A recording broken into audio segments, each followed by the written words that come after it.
Video like जरूर कर लीजिए और ऐसे वीडियो लगातार फ्री में पाने के लिए चैनल को तुरंत सब्सक्राइब कर लीजिए और बेल आइकन को जरूर टैप कर लीजिए ताकि आगे भी सारे वीडियो आपको मिलते रहे। यूट्यूब में फॉलो करते हैं तो प्लीज ये वाला फ्री टेलीग्राम चैनल जरूर ज्वाइन कर लीजिएगा। सारे नोटिफिकेशन सारे अपडेट यहीं पे आते हैं, ध्यान रखिए। नमस्कार दोस्तों, मैं Kirti Goyal study for civil service में आप सभी का स्वागत करती हूँ।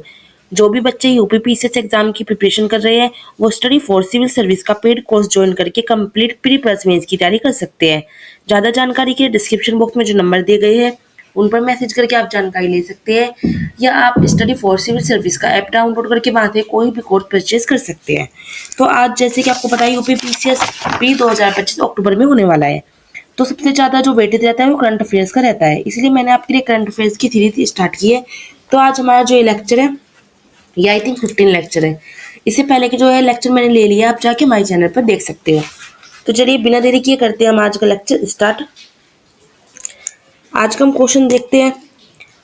8 अक्टूबर 2024 को विश्व स्वास्थ्य संगठन ने निम्नलिखित में से किस देश को ट्रेकोमा मुक्त घोषित कर दिया? ठीक है, कंबोडिया, गाम्बिया, ईरान या फिर भारत।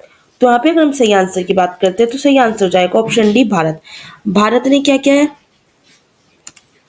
भारत को जो है ट्रेकोमा मुक्त घोषित कर दिया है विश्व स्वास्थ्य संगठन ने। चलिए अगले प्रश्न को देख लेते हैं। निम्नलिखित में से कौन सी कोयला कंपनी 4 अमृत फार्मेसिया खोलने वाली पहली कोयला कंपनी बनी? मतलब पूछा है कि कौन सी कोयला कंपनी है जो 4 अमृत फार्मेसी खोलने वाली पहली जो कोयला कंपनी है वो बन गई है।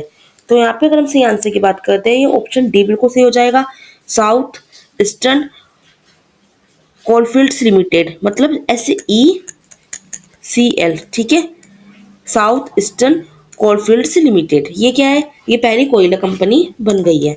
चलिए बात करते हैं हम अगले प्रश्न की।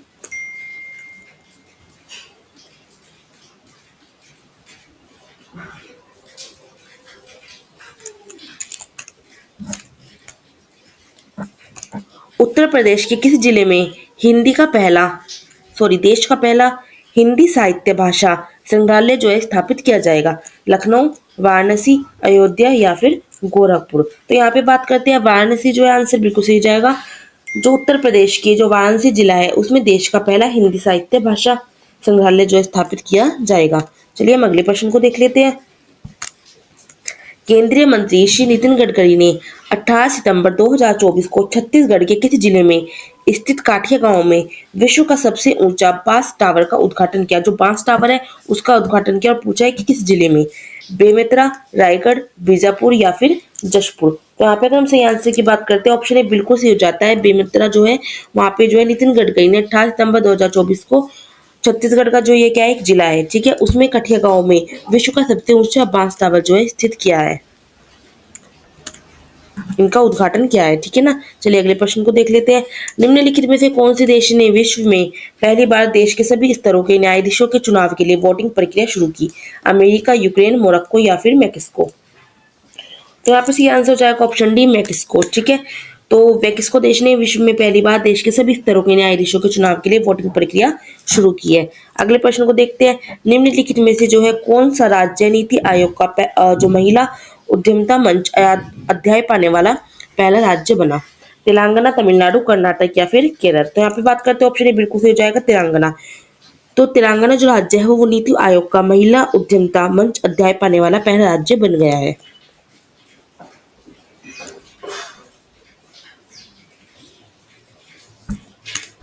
चलिए अगले प्रश्न को देखते हैं। निम्नलिखित में से किस राज्य ने सबसे पहले गाय को राज्य माता का दर्जा प्रदान किया है? ठीक है, किसने राज्य माता का दर्जा प्रदान किया है पूछा है, किस राज्य ने? उत्तर प्रदेश, हरियाणा, महाराष्ट्र या फिर केरल। तो यहाँ पे अगर हम सही आंसर की बात करते हैं ऑप्शन सी बिल्कुल सही हो जाएगा, महाराष्ट्र राज्य ने सबसे पहले गाय को राज्य माता का जो है दर्जा प्रदान किया है। चलिए अगले प्रश्न को देख लेते हैं। केंद्रीय वाणिज्य एवं उद्योग मंत्री श्री पीयूष गोयल ने 22 सितंबर 2024 को कहां पर इन्वेस्ट इंडिया के नए कार्यालय का उद्घाटन किया? मलेशिया, सिंगापुर, इंडोनेशिया या फिर मालदीव। तो यहाँ पे अगर सही आंसर की बात करते हैं तो ऑप्शन भी बिल्कुल सही हो जाता है, सिंगापुर। चलिए अगले प्रश्न को हम देख लेते हैं। केंद्रीय परिवहन मंत्री श्री नितिन गडकरी ने 28 सितंबर 2024 को किस राज्य के नागपुर में नागपुर हैदराबाद राष्ट्रीय राजमार्ग 44 के किनारे oxygen bird park Amrit Mahotsav park का जो है लोकार्पण किया है? महाराष्ट्र, गुजरात, तेलंगाना या फिर मध्य प्रदेश? तो यहाँ पे अगर हम सही आंसर की बात करते हैं तो महाराष्ट्र बिल्कुल यहाँ पे सही हो जाएगा। चलिए अगले प्रश्न को देख लेते हैं। प्रधानमंत्री श्री नरेंद्र मोदी ने 5 अक्टूबर 2024 को महाराष्ट्र के किस जिले में पोहर देवी में जो बंजारा विकसित संग्रहालय का उद्घाटन किया? लातूर, वाशिम, सोलापुर या फिर कोल्हापुर? तो यहाँ पे अगर हम सही आंसर की बात करते हैं तो सही आंसर क्या हो जाएगा? यहाँ पे ऑप्शन भी बिल्कुल सही हो जाएगा, वाशिम। चलिए हम अगले प्रश्न को देख लेते हैं।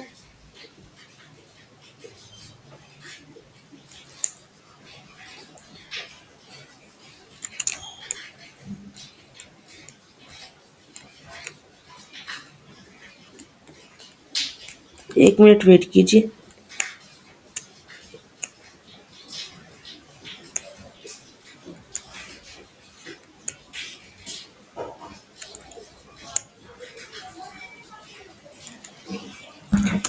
अगले क्वेश्चन को देखते हैं। प्रधानमंत्री श्री नरेंद्र मोदी ने 5 अक्टूबर 2024 को महाराष्ट्र के किस जिले में पोहर देवी में बंजारा विकसित संग्रहालय का उद्घाटन किया? ये मैंने आपको बता दिया, वाशिम में क्या है। चलिए हम अगले प्रश्न को देखते हैं। निम्नलिखित में से किसने केरल के कोचीन अंतर्राष्ट्रीय हवाई अड्डे और जो पशु का क्या होता है, क्वारंटाइन होता है, और प्रमाणन सेवा का उद्घाटन किया? तो किसने किया है? ठीक है, तो यहाँ पे ऑप्शन भी बिल्कुल सही हो जाएगा, श्री जॉर्ज कुरियन ने यह किया है। चलिए अगले प्रश्न को हम देखते हैं। उड़ीसा में आने वाले जो भीषण चक्रवाती तूफान का नाम क्या है? दाना। ठीक है, इसका नामकरण जो है किस देश ने किया है? तो इसके नामकरण किस देश ने किया है अगर हम बात करें, जो 4 ऑप्शन आपको यहाँ पे दिए हुए हैं और यहाँ पे ऑप्शन ए बिल्कुल सही हो जाएगा। ठीक है, ऑप्शन ए क्या है यहाँ पर? कतर। उड़ीसा में जो आने वाले भीषण चक्रवाती तूफान दाना का नामकरण कतर देश ने किया है।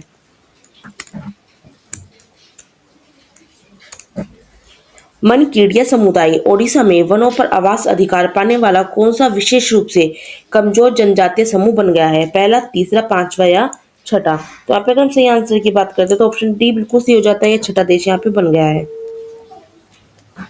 चलिए अगले प्रश्न को देखते हैं। केंद्रीय प्रदूषण नियंत्रण बोर्ड की फरवरी 2025 में जारी एक रिपोर्ट के अनुसार प्रयागराज महाकुंभ के दौरान गंगा एवं यमुना नदियों के जल में किस बैक्टीरिया का स्तर काफी बढ़ गया है? ठीक है, काफी अच्छा क्वेश्चन है, तो यहाँ पे हो जाएगा फीकल कोरिफॉर्म बैक्टीरिया। इसका जो है स्तर काफी बढ़ गया है जल में और ये एक बैक्टीरिया है। चलिए बात करते हैं अगले प्रश्न की।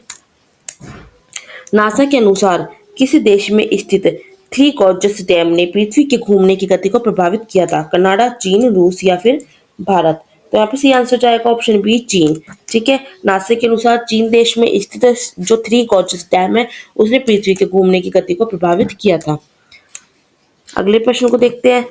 20 सितंबर 2024 को केंद्रीय रेशम बोर्ड, ठीक है, CSB ने कितने वर्ष पूर्ण किए हैं? अपने उसने कितने वर्ष कंप्लीट किए हैं? तो 100 वर्ष जो है कंप्लीट हो चुके हैं। चलिए अगले प्रश्न को हम देख लेते हैं। केरल के मुख्यमंत्री पिनाराई विजयन ने 1 अक्टूबर 2024 को केरल के किस जिले में केल्ट्रॉन कंपोनेंट कॉम्प्लेक्स लिमिटेड में भारत की पहली सुपर कैपेसिटर निर्माण सुविधा का उद्घाटन किया है? तो पूछा है यहाँ पे केरल का कौन सा जिला है वो।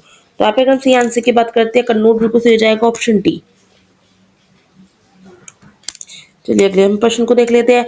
महाराष्ट्र सरकार ने 23 सितंबर 2024 को किस हवाई अड्डे का नाम बदलकर जगत गुरु संत तुकाराम महाराज अंतर्राष्ट्रीय हवाई अड्डे रखा है? ऐसे क्वेश्चन पीछे बहुत ज्यादा पूछता है, तो आपके ऐसे क्वेश्चन पे ध्यान देना बहुत ही जरूरी है। चलिए देखते हैं इसका आंसर। तो यहाँ पे बिल्कुल सही जो हो जाएगा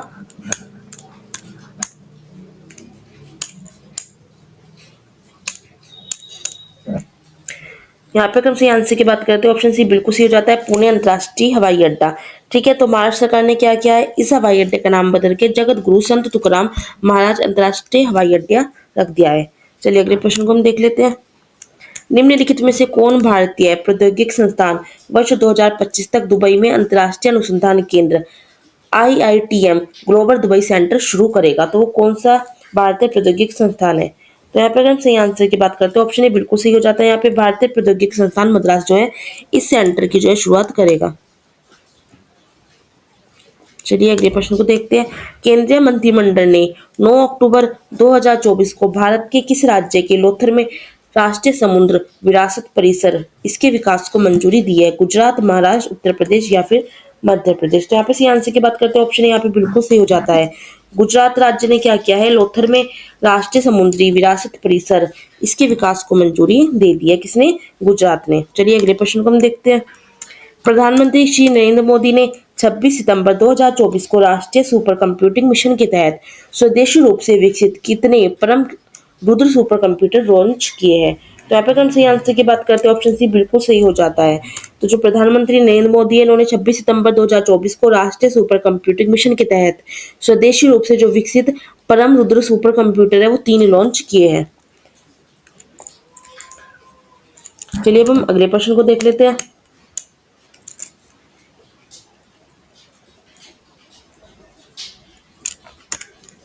निम्नलिखित में से किसी देश के प्रधानमंत्री फॉर्म मिन चिन, ठीक है, फॉर्म मिन चिन ने 30 जुलाई से 1 अगस्त 2024 तक भारत की 3 दिवसीय राजकीय यात्रा पे ये रहे थे। तो ये पूछा है किस देश के प्रधानमंत्री है ये? तो यहाँ पे हो जाएगा ये वियतनाम के जो है प्रधानमंत्री है, ऑप्शन है यहाँ पे बिल्कुल सही हो जाएगा।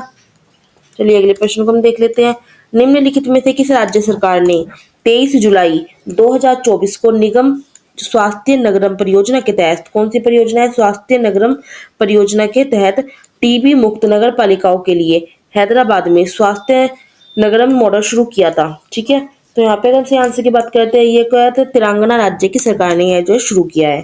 तो ऑप्शन बी यहाँ पे सही हो जाएगा। अगले प्रश्न की हम बात करते हैं। 24 जुलाई 2024 को जिम्बाब्वे जल कन्वेंशन में शामिल होने वाला कौन सा अफ्रीकी देश बन गया? पूछा है जिम्बाब्वे जल कन्वेंशन में शामिल होने वाला कौन सा अफ्रीकी देश बन गया है? तो यहाँ पे हो जाएगा 11वां देश बन गया है, ऑप्शन डी यहाँ पे बिल्कुल सही हो जाएगा। चलिए हम अगले प्रश्न को देख लेते हैं। 2 अगस्त 2024 को भारतीय अंतरिक्ष अनुसंधान संगठन मतलब इसरो ने निम्नलिखित में से किसका चयन अंतर्राष्ट्रीय अंतरिक्ष स्टेशन ISS के लिए भारत अमेरिका मिशन के लिए किया था? तो यहाँ पे कैसे आंसर की बात करते हैं, ऑप्शन बी बिल्कुल सही हो जाता है, विंग कमांडर शुभांशु शुक्ला, ठीक। चलिए अगले प्रश्न की हम बात करते हैं।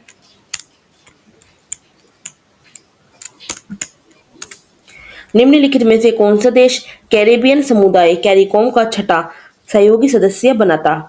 तो यहाँ पे अगर हम सही आंसर की बात करते हैं, ऑप्शन भी बिल्कुल यहाँ पे सही हो जाएगा। यहाँ पे कुराकाओ जो है वो देश और कैरेबियन समुदाय का छठा सहयोगी सदस्य बना था। अगले प्रश्न को हम देख लेते हैं। 2 अगस्त 2024 को निम्नलिखित में से कौन सा देश 18वां संयुक्त राष्ट्र कमान UNC में शामिल हुआ? जर्मनी, भारत, रूस या फिर चीन? तो यहाँ पे ऑप्शन ए बिल्कुल सही हो जाएगा, जो है जर्मनी जो है शामिल हुआ था। अगले प्रश्न को देख लेते हैं। 30 जुलाई 2024 को केरल के किस जिले में इतिहास का सबसे विनाशकारी भूस्खलन हुआ है? यहाँ पे बात करते हैं, यह जो है घटना कहाँ हुई है? यह वायनाड में हुई है, ठीक है। 30 जुलाई 2024 को केरल का जिला है वायनाड, इसमें इतिहास का अगर हम देख के बात करें सबसे विनाशकारी भूस्खलन हुआ है।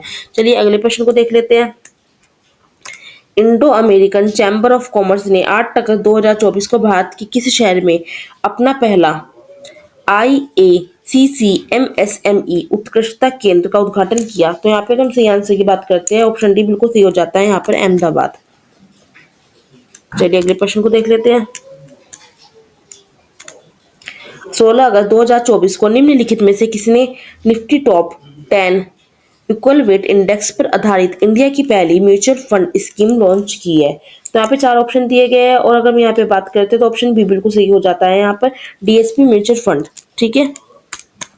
तो इन्होंने क्या किया है, तो इसने टॉप 10 इक्वल वेट इंडेक्स पर आधारित इंडिया की जो पहली म्यूचुअल फंड स्कीम है वो लॉन्च की है DSP म्यूचुअल फंड ने। चलिए अगले प्रश्न को हम देख लेते हैं। प्रधानमंत्री श्री नरेंद्र मोदी ने 16 सितंबर 2024 को गुजरात में किन 2 शहरों के मध्य चलने वाली भारत की पहले वंदे भारत मेट्रो नमो भारत रैपिड रेल को वर्चुअल माध्यम से हरी झंडी दिखाई थी? तो आप अगर हम बात करते हैं, ऑप्शन ए बिल्कुल सही हो जाता है, भुज और अहमदाबाद, ठीक। अगले प्रश्न को हम देख लेते हैं। 3 सितंबर 2024 को पूसा नई दिल्ली में निम्नलिखित में से किसने एग्रीश्योर फंड और कृषि निवेश पोर्टल का शुभारंभ किया? नरेंद्र मोदी ने, श्री शिवराज सिंह चौहान ने, श्री रामनाथ ठाकुर ने या फिर श्री भागीरथ चौधरी ने? तो यहाँ पे अगर हम सही आंसर की बात करते हैं तो सही आंसर यहाँ पे क्या हो जाएगा, 1 मिनट वेट कीजिएगा।